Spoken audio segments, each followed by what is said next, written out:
啊，这个台中嘛，阿公甲阿嬷做完着疫苗了后来死亡。这个是住伫南屯90岁阿嬷，伊有阿兹海默的病史。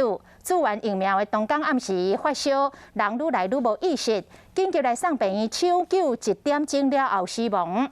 另外一个住伫个西区是94岁阿公，嘛有阿兹海默的病史。家属讲，这个阿公做完疫苗了后，无讲无爽快，但是过工的早起，就发现阿公已经亡生了。卫生局讲会协助着家属提出着受害救济申请，若是确定因为注意放射来死亡，相关有600万的救济金。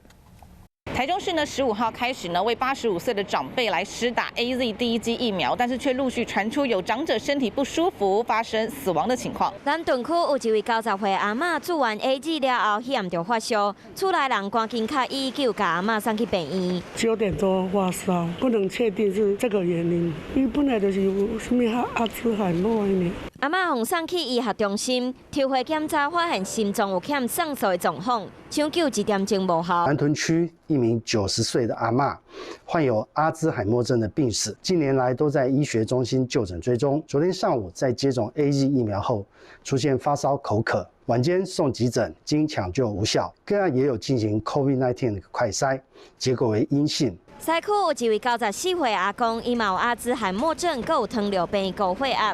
做完 AZ 了后，过工透早，厝内人叫伊起床，发现伊都伫眠床顶无意识，相对到现场确定死亡。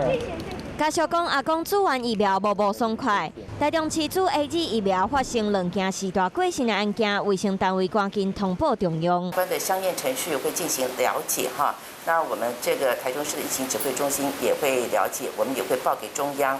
台中市府嘛想要知影，这2位阿公阿嬷死亡的原因和疫苗敢有关系？卫生局嘛协助家属提出注意放射受害救济申请，协助收集相关的病例资料送给中央。